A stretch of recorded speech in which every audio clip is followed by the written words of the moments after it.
De la Academia de Geografía e Historia de Nicaragua, que la semana pasada estuvo cumpliendo 90 años. Bienvenido, buenas noches. Muchas gracias. Gracias por la oportunidad de estar aquí para hablar sobre la Academia de Geografía e Historia y Geografía de Nicaragua y lo que se ha hecho a lo largo de estos 90 años y el significado que tiene la Academia para la preservación del bagaje cultural e histórico del país.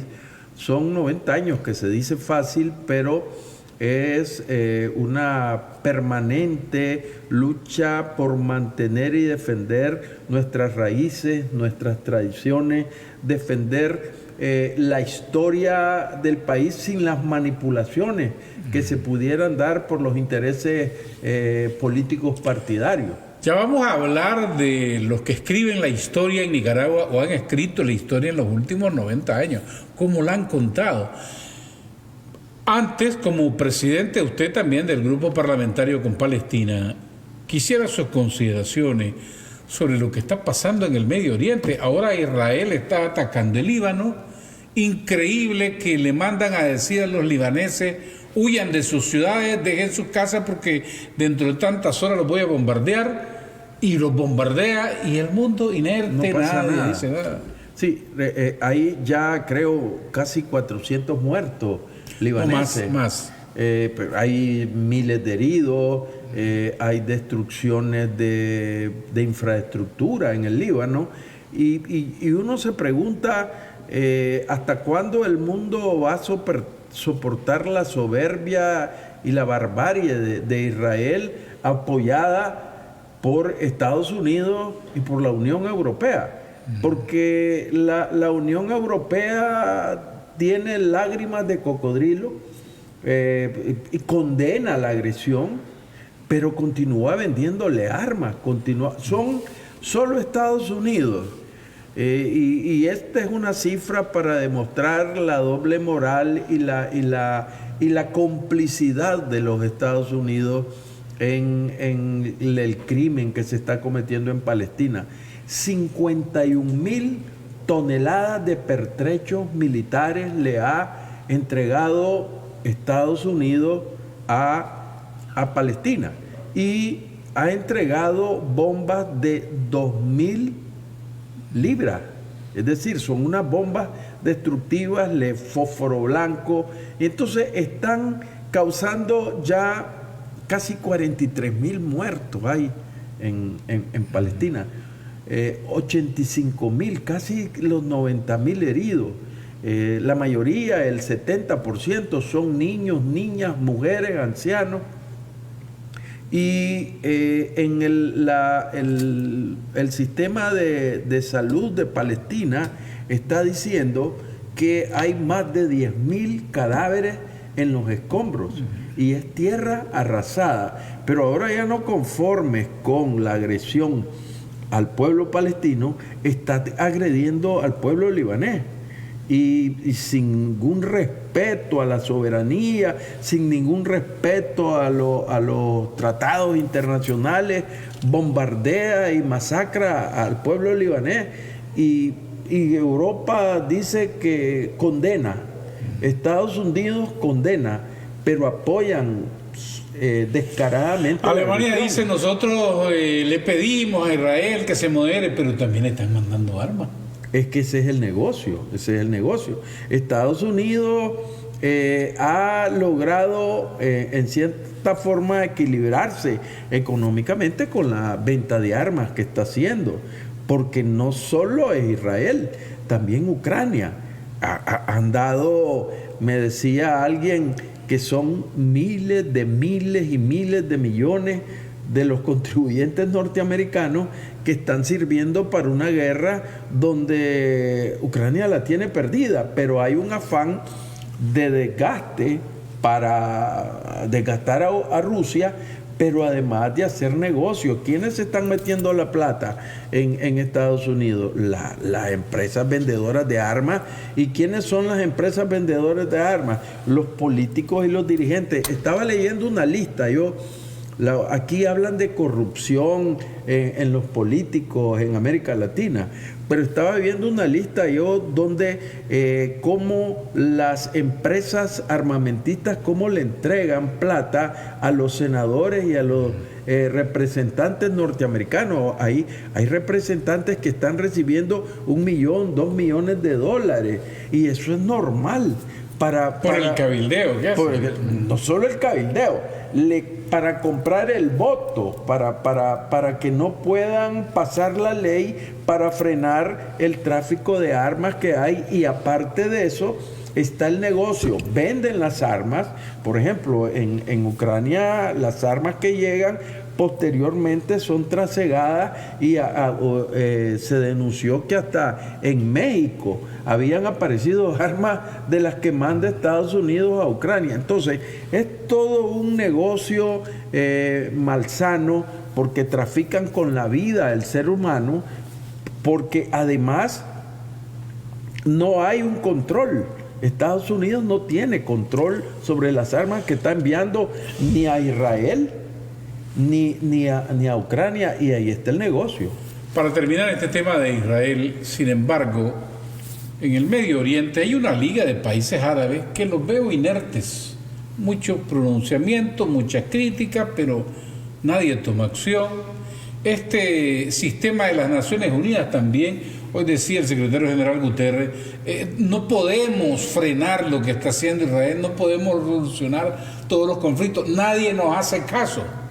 Bueno, pero lo que pasa es que hay dos formas de pesar, hay dos pesas en las Naciones Unidas, en la OEA y en todos estos organismos internacionales.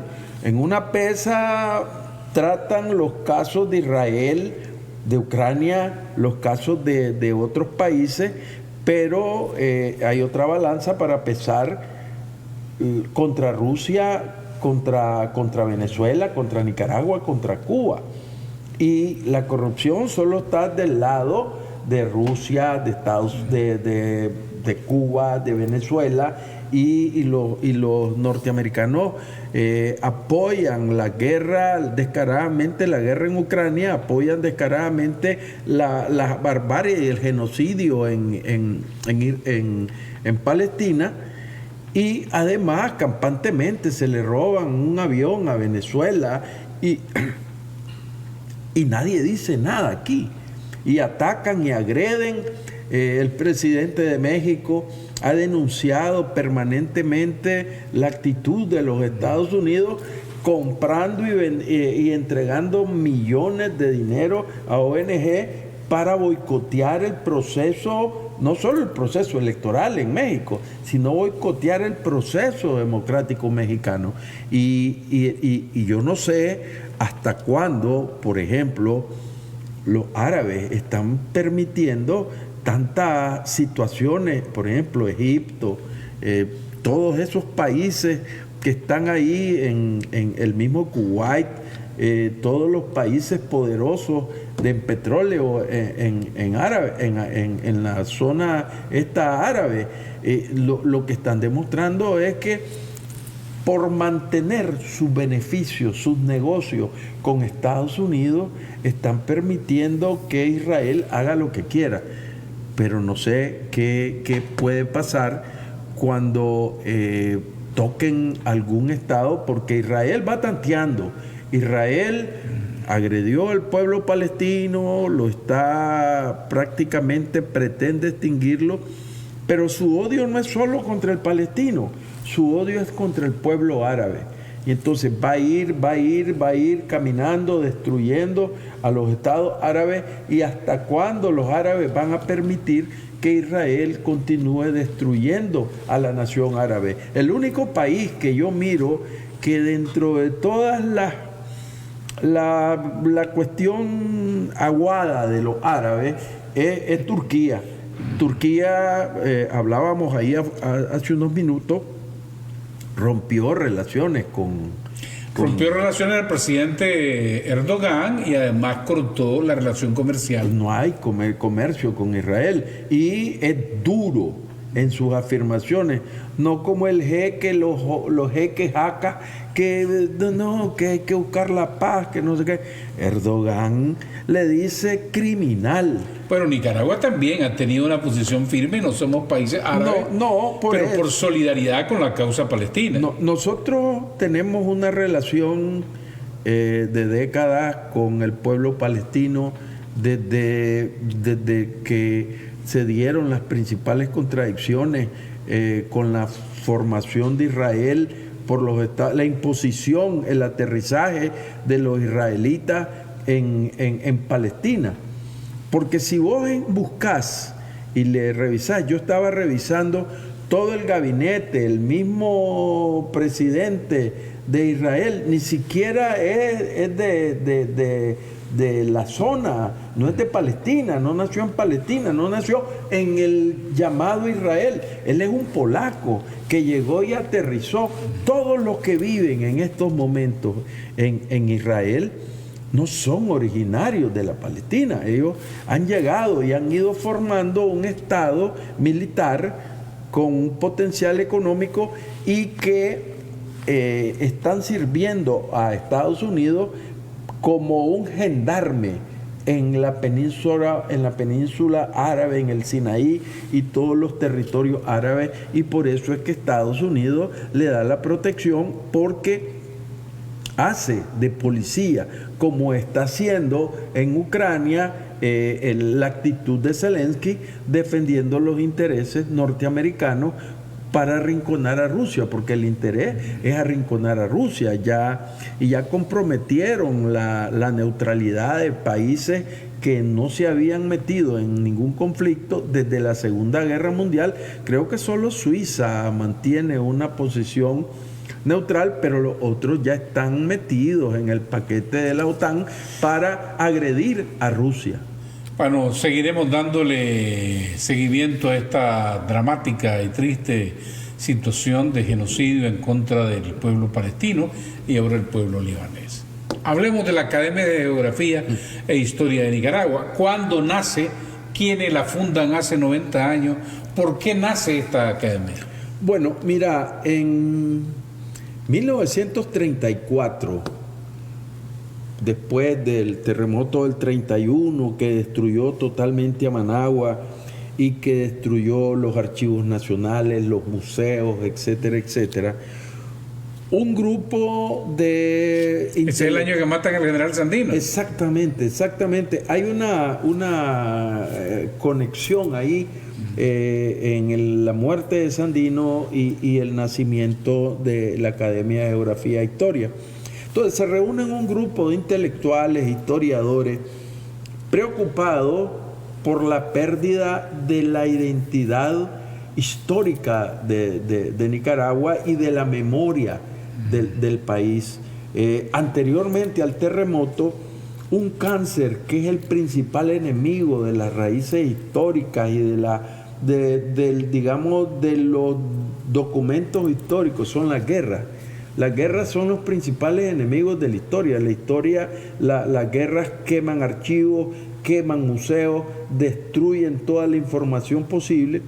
Y entonces, ante ese vacío de conocimiento histórico de Nicaragua, es que se reúnen unos intelectuales y deciden formar la Academia de Geografía e Historia de Nicaragua.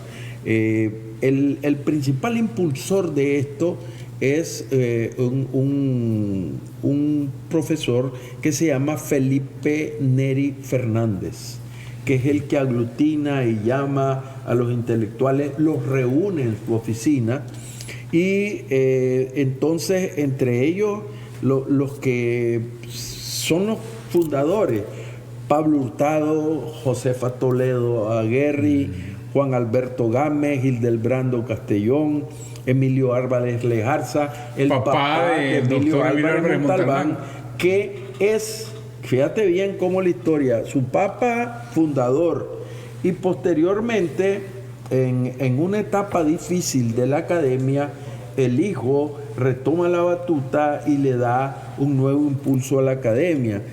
Otros fundadores son Ramón Romero, Ignacio Fonseca, Leonardo Montalbán, que se reúnen y juntos promueven la creación de la academia y que posteriormente fundan la revista de la Academia de Geografía e Historia, cuyo primer director fue don Felipe Neri Fernández. Estos intelectuales comienzan a promover el estudio de la historia, a recabar la información, las raíces históricas, y se comienza a formar nuevamente un inventario histórico del país y de la geografía, porque con las guerras, con el terremoto, hasta los mapas se habían perdido. Entonces comienza una investigación exhaustiva, un interés por tratar de recabar nuestras raíces, y en ese contexto, a 90 años, la Academia de Geografía e Historia de Nicaragua sigue siendo un pilar fundamental en el rescate histórico del país. El principal interés de la academia es el conocimiento histórico descarnado de todo interés político, descarnado de todo interés de cualquier tipo, solo con el objetivo de encontrar la verdad histórica del país. Un buen dato ese, porque usted hablaba de las guerras que destruyen y arrasan con toda la cultura, con la historia misma, raíces históricas. Pero la historia la han construido, la han escrito los que han ganado, o los que se han impuesto sobre los otros. Bueno, ese es un dicho que no tiene fundamento. No tiene fundamento, porque yo te puedo dar los miembros de la academia que han estado trabajando en el rescate histórico, en la valoración, y la mayoría no han sido políticos, ni han participado en guerra. No tienen intereses partidarios. No tienen intereses partidarios. Y esto es la historia de Nicaragua. Se ha ido contando en base a los datos que se logran recabar, y es la Academia de Geografía e Historia de Nicaragua la depositaria de esos informes, de esos datos. Nosotros tenemos miembros de número, que somos 21. 21, para poder ser miembro de número nos tenemos que morir uno de nosotros. Para incorporar a otro. Ahorita tenemos... ¿Y qué se requiere para ser miembro de la academia? Bueno, para ser miembro de la academia, tener una trayectoria de académica. No se requiere ningún título académico, pero sí que tengas en tu haber una serie de publicaciones de historia o geográfica. Por ejemplo, yo he publicado 14 libros de historia, y he trabajado en investigaciones de tipo social, cultural, y todos los que somos miembros de la academia, ya seamos miembros de número, porque habemos miembros de número que somos somos 20 y pico, porque hay 4 vacantes de miembros de número que han muerto y que no hemos rellenado el cupo. Después tenemos los miembros honorarios, que son personas que también están interesados en la historia y que tienen vivencia o investigaciones de carácter cultural, social, etcétera.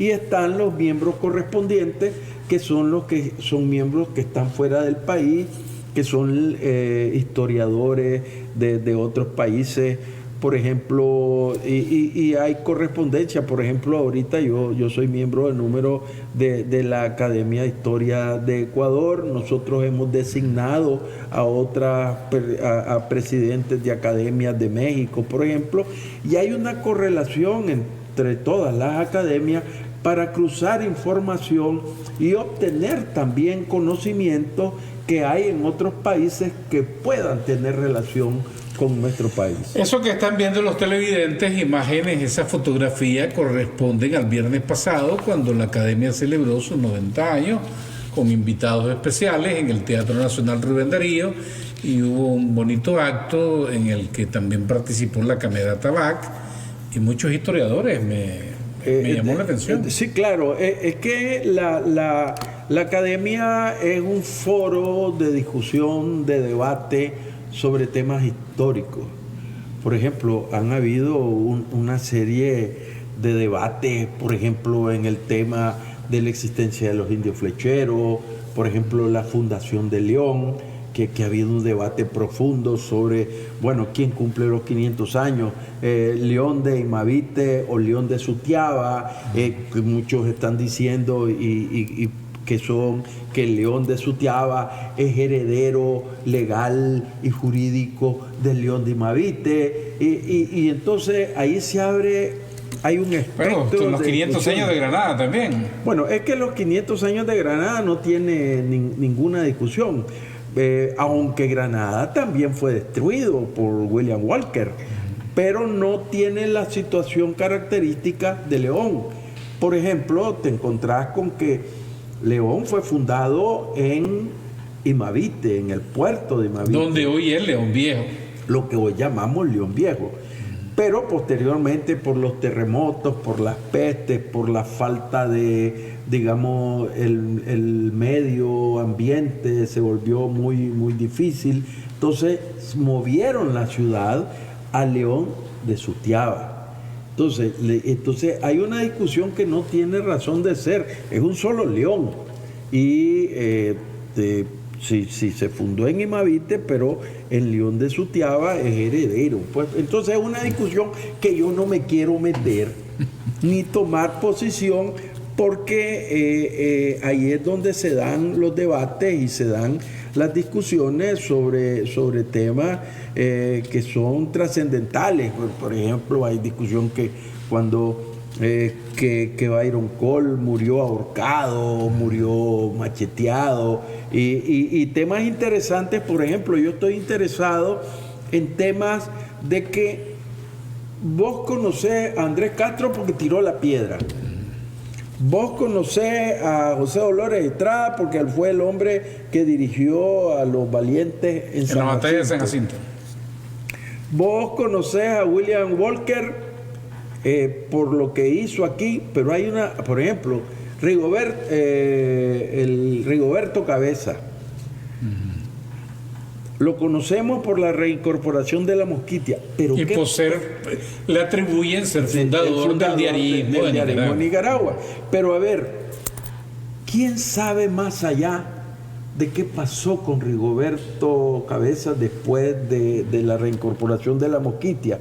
Nadie sabe que fue una persona humilde, y hay un gran detalle: los principales prohombres de Nicaragua tienen de origen humilde. Por ejemplo, Rigoberto Cabeza, después de la reincorporación se le hizo sus méritos, sus reconocimientos, pero en determinado momento se peleó con el general Zelaya, y entonces Zelaya le quitó todos los rangos y todo y lo despachó a la calle. Entonces, ¿qué pasó con Rigoberto? ¿Cuándo muere Rigoberto? ¿De qué muere Rigoberto? Y ahí vas a investigar que Rigoberto, dentro de su humildad, se fue a Masaya, a su finquita, y terminó vendiendo leche en un carretón de caballo en Masaya. ¿Pero qué pasó? Le picó una nigua, y la nigua le dio tétano, y Rigoberto murió de tétano a los 45 años. En honor a él se llama Puerto Cabezas. Sí, por la reincorporación de la Mosquitia. Y después preguntás, ¿qué pasó con Andrés Castro? ¿De qué edad murió William Walker? 36, 39 años. Entiendo que Andrés Castro fue asesinado. Andrés Castro es otro campesino que se desliga del ejército, se va a su finca, y entonces tenía unas personas que llegaron a vivir a su finquita. Entonces hubo un problema ahí, podemos decir pasional.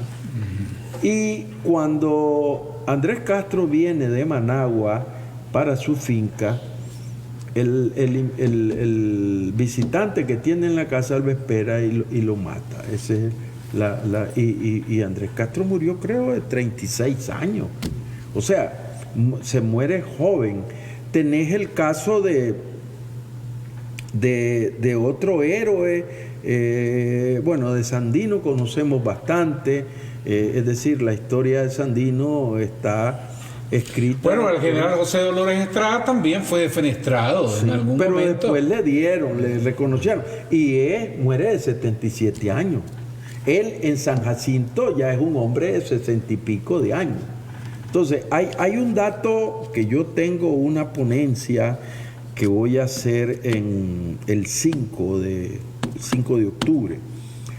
Es sobre un personaje que muchos nicaragüenses no conocemos. Es el general Francisco Sequeira Moreno, mejor conocido como el general Pancho Cabuya. Y Pancho Cabuya es una cuestión característica, un campesino total, no sabe leer ni escribir, pero tiene una capacidad de estratega y de combatiente, y tiene históricamente, hay que hacerle el reconocimiento, que cuando Moncada rinde sus armas ante Stimson en el Espino Negro, solo dos generales, el general Sandino y el general Cabuya, Francisco Sequeira, son los que no aceptan el acuerdo que se hace en el Espino Negro. Y es interesante la historia y apasiona. Entonces, el general Sandino se va para la Segovia con 29 soldados, pero Francisco Sequeira dice que no acepta y se va porque él pertenece, porque no se conoce mucho de la lucha sandinista en la Segovia, en la revolución constitucionalista, pero no se conoce mucho sobre la participación, por ejemplo, de Francisco Parajón, del general Parajón, que es el jefe de los ejércitos constitucionalistas en León y Chinandega, donde participa Francisco Sequeira. Entonces, esa parte de la historia, por ejemplo, es que aquí no termina de hablar. Mucha gente le he preguntado a chinandeganos y les he dicho: vos sabés que Chinandega es llamada la ciudad mártir. No saben. Y no saben que Chinandega fue destruida por los bombardeos de la Marina norteamericana. Es la primera ciudad en el mundo que es bombardeada por la Fuerza Aérea Norteamericana.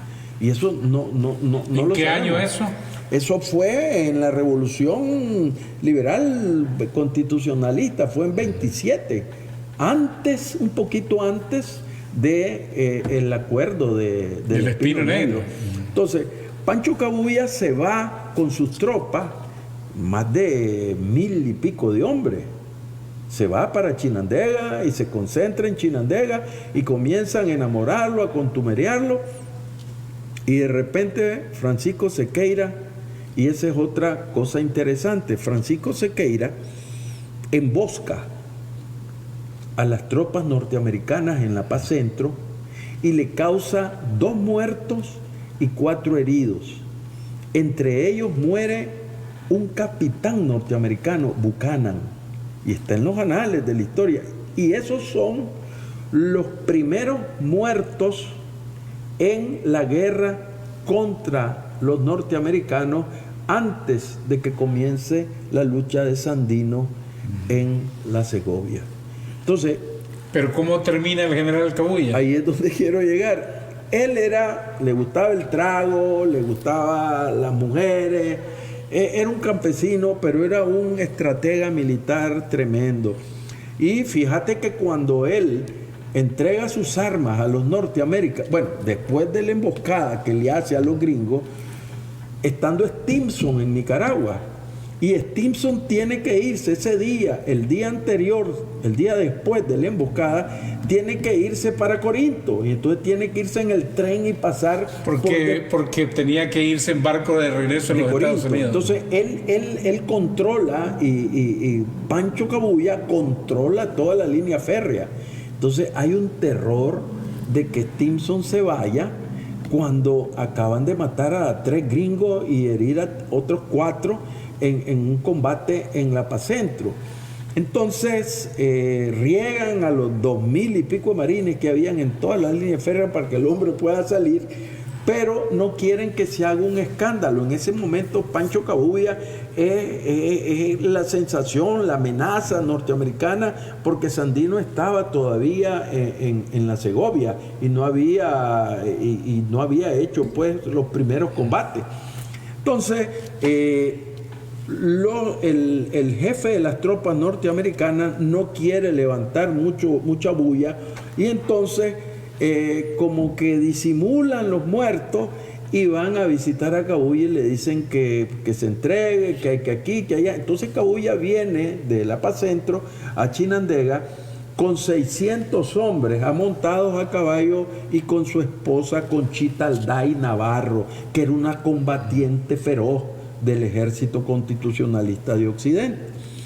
Entonces, él se entrega y a la semana entrega las armas, a la semana regresa a Chinandega y hay un pleito con alguien por faldas y por trago. Entonces los norteamericanos lo detienen a Francisco Sequeira, pero al final lo sueltan y él vuelve a La Paz Centro. Pero ya se la tenían montada. Entonces viene una tropa.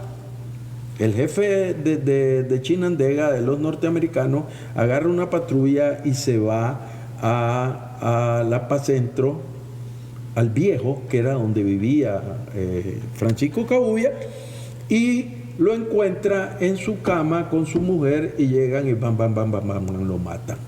Lo interesante es que leyendo y recabando información yo sobre Francisco, me apasiona la vida de Francisco Cabuya, porque es un héroe nacional, un patriota nicaragüense que no se conoce mucho de él.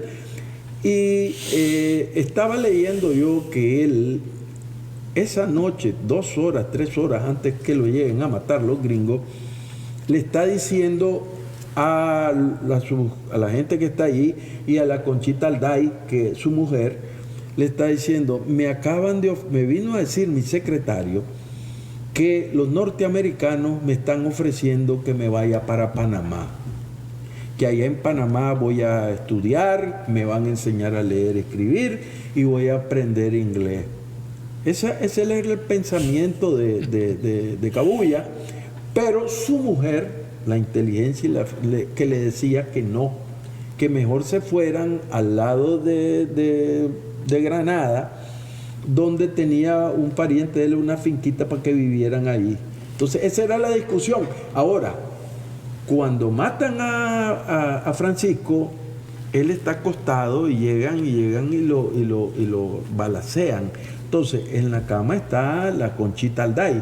Entonces la Conchita Alday agarra un machete y se ve encima sobre los norteamericanos, y los norteamericanos la matan a bayonetazos, la destazan a la pobre mujer. Así terminó Francisco Sequeira Cabuya, y pues es interesante y es importante y por eso está la academia, para sacar todos esos datos, esa información, que la recaba sin ningún interés político, pues, porque conocer la historia de Francisco Sequeira es importante para Nicaragua, porque es un símbolo de la resistencia contra el imperio. Seguiremos conversando de estos temas con el doctor Wilfredo Navarro, porque ya se nos venció el tiempo. Es interesante que la revista de la academia ininterrumpidamente se ha producido, se ha escrito, se ha editado. Desde 1934-35 esta es la revista de la Academia de Geografía e Historia de Nicaragua. Este es el último tomo, es el tomo 94. Yo se le hago entrega a usted. Muchas gracias. Ahí. Y nosotros tenemos 2 publicaciones. tenemos la publicación oficial de la academia y tenemos la publicación de nuestra revista Acahualinca. Entonces nosotros estamos publicando permanentemente estas obras donde incorporamos todas las investigaciones y los trabajos que hacen nuestros miembros y las personas que quieren participar y aportar a la historia de Nicaragua. En eso encontrar un tesoro de datos, conocimientos, informaciones y pues ahí Jorge Eduardo Arellano, que es nuestro secretario de la Junta Directiva. Siempre muy activo. Es el depositario, tesorero y garante de esta información y de que estas revistas no mueran. Muchas gracias, doctor. Se nos venció el tiempo. Antes de irme rápidamente, saludar a Juan Pichardo hasta La Palma, el departamento de Chuntale, a Mercedita Vargas, que también ha estado pendiente, y a todos los que reportaron sintonía la noche de hoy. Nos vamos. Muchas gracias por su sintonía. Que Dios bendiga a Nicaragua. Que Dios los bendiga a todos. Nos veremos mañana y que tengan una buena noche.